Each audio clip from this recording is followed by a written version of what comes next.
আসসালামু আলাইকুম, welcome to tasty cooking by Twinkie. কক্সবাজারের এটাই শেষ ব্লগ আপাতত। সেদিন আমি খিচুড়ি নিয়েছিলাম, খিচুড়ি আর ডিম ভাজা। যেহেতু আমরা সারাদিন একটা ট্যুরের মধ্যে থাকবো, এই জন্য সকালে ভারী নাস্তাটা করে নিয়েছিলাম, যেহেতু দুপুরেও লাঞ্চ করা হবে না। আমরা সেদিন গিয়েছিলাম সালসা বিচে, যেটা সালসা বিচ বা কাঁকড়া বিচ নামে পরিচিত। এই জায়গাটা আমার অনেক বেশি পছন্দ হয়েছে। এর আগে কক্সবাজারে যতবারই গিয়েছি, কাছাকাছি আশেপাশেই ঘুরেছি, দূরের জায়গাগুলোতে তেমন ঘোরা হয়নি ইনানি ছাড়া। তো এখানে আমরা দেখলাম যে মানুষজনও কম। আমি একটু এখানে দেখেন দৌড় মারছিলাম, শামুক করাচ্ছিলাম। আমার ফ্রেন্ডও সেদিন জয়েন দিয়েছিল ওর বাচ্চাদেরকে নিয়ে। আমার অনেক বেশি ভালো লেগেছিল, যেহেতু এই বিচটা ঠিক পাটুয়া টেকের বিচের মতোই একদম নিরিবিলি। আর এখানে প্যারাসেলিং এর অপশন আছে, যারা যারা প্যারাসেলিং করতে চান তারা আপনারা এই সালসা বিচেই করতে পারবেন। আমাদের এত সাহস নাই কারো। আর আমার কাছে মনে হয়েছে যে টাকাটাও অনেক বেশি, 7 মিনিট না 5 মিনিটের জন্য। এই জন্য আমরা কেউ এটা প্রেফার করি নাই করার জন্য।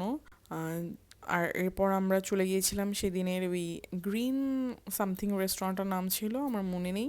ওখানে আমরা যেহেতু সারাদিন লাঞ্চ করিনি, ওখানে চাউমিন, চিকেন ফ্রাই এসব খেয়েছিলাম।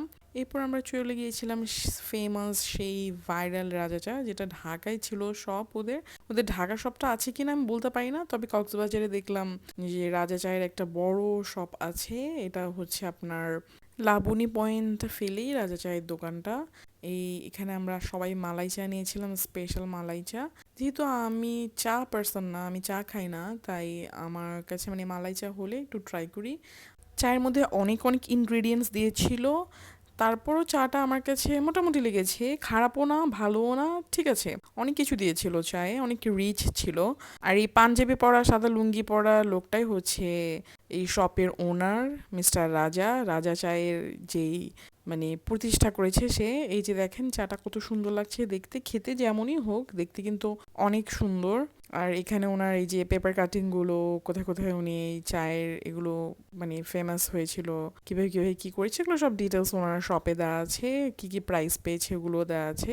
আর উনি কিছু জিনিস কালেকশন করেছে শপটা সাজানোর জন্য, যেমন এই যে টেবিলটা দেখলেন, কি বলবো, এটা একটা পিতলের টেবিলের মতন, তারপর কিছু অ্যান্টিক পিসের মতন মনে হয়েছিল। আমার কাছে অনেক ভালো লেগেছে। এরপর আমরা আবার একটু ফ্রেশন আপ হয়ে বিচে চলে যাই। বিচে গিয়ে একটু কিছুক্ষণ বসে জাস্ট একটু উইন্ডো শপিং এর মতন দেখছিলাম, যদি কোনো কিছু চোখে লাগে বা মনে হয় যে কেনা যায় তাহলে কিনবো। তো এখানে আমি কিছু জিনিস মানে মালা, বিডসের মালা আমি মানে দামাদামি করেছিলাম, বাট ওরা অনেক বেশি প্রাইস চেয়েছিল, যার কারণে আর কেনা হয়নি। বিডসের মালা আবার আমার অনেক পছন্দ, আমি এগুলো সব সময় পরে থাকি। আর লাবণী পয়েন্টে এখন দেখলাম যে আগের তুলনায় অনেক বেশি দাম।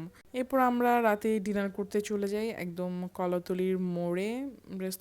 রেস্টুরেন্টটার নামটা আমার এখন মনে পড়ছে না। ওখানে আমরা আগেও খেয়েছিলাম। তো আমরা যেহেতু পরের দিনই রওনা হব, তাই আমরা ভাবলাম যে রাতে লাইট কিছু খাবারই খাবো, মানে ভারী কোনো কিছু খাবো না। ভর্তা ভাত এই ধরনের কিছুই খাবো ভাবলাম। ভর্তা ভাত চিকেন এসব নিয়েই আমরা খেয়েছি, ডাল। এখানে যে শুটকি ভর্তাটা ছিল, এটা আমার কাছে আসলে রূপসী বাংলাটাই বেস্ট লেগেছে। আমি কয়েক জায়গায় আরও এই শুটকি ভর্তাটা ট্রাই করেছিলাম, আমার কাছে ভালো লাগেনি। আলু ভর্তাও আমার কাছে রূপসী বাংলাটাই ভালো লেগেছিল। ওদের খাবারগুলো অনেক মজা, যদিও রূপসী বাংলায় প্রাইসটার তুলনামূলক একটু বেশি, তারপর আমার কাছে মোটামুটি ওদের খাবারগুলোই ভালো লাগে। আগে তো পৌষিতে যাওয়া হতো, যেটা একদম ঝাউ বাগান মানে ঝাউতল না ঝাউ বাগান বলে থাকে। ওটা একটু দূরে হয়ে যাওয়াতে এখন আর তেমন একটা যাওয়া হয় না। আর লাস্ট টাইম এক্সপিরিয়েন্সও খারাপ ছিল, এই জন্য আর যাই না। এরপর আমরা পাশেই একটা আমাদের হোটেলের পাশে একটা রেস্টুরেন্ট ছিল, ওখানে আমরা একটু সবাই ডেজার্ট খাবে বললো, তাই পুডিং খেয়েছিলাম। এরপর আমরা আবার একটু ফ্রেশ ট্রেশ হয়ে রেস্ট নিয়ে বিচের কাছে চলে গিয়েছিলাম। ওখানে দেখলাম একটা ভাইয়া ওখানে মানে কি রিং এর উপর আপনার পছন্দ মতন ডেট নাম, মানে আপনার চাইলে বার্থ ডেট, বিয়ের ডেট এগুলো প্রিন্ট করতে পারবেন, ওগুলো প্রিন্ট করা ছিল। আর এখানে একটু ফিশ মার্কেটে গিয়েছিলাম, আমার কাজিন বলেছিল একটু ফিশ খাবে। বাট ফিশের যে অবস্থা, মানে মাছই বসে মানে খুব দেখলে আনহাইজেনিক লাগবে, অনেক বেশি আনহেলদি লাগে, তাই একদমই ইচ্ছা করেনি। এরপর আমরা লাস্ট বারের মতন একটু আবার বিচের কাছে দাঁড়িয়ে ফিল নিচ্ছিলাম, যেহেতু পরের দিন সকাল আমরা চলেই যাব, আবার কখন আসবো তার কোনো ঠিক নাই।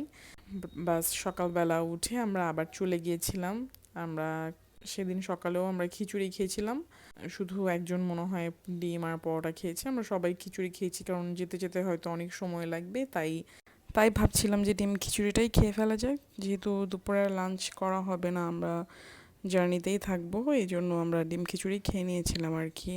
এটাও রূপসী বাংলায় ছিল। ওদের খিচুড়িটা অনেক মজার ছিল। ওদের খাবার আমার কাছে বরাবরই খারাপ লাগে না, ভালোই লাগে। এরপর আমরা লাস্ট বারের মতন কক্সবাজারকে বাই বাই বলে বাস স্টেশনের দিকে চলে যাচ্ছিলাম। আল্লাহ হাফিজ।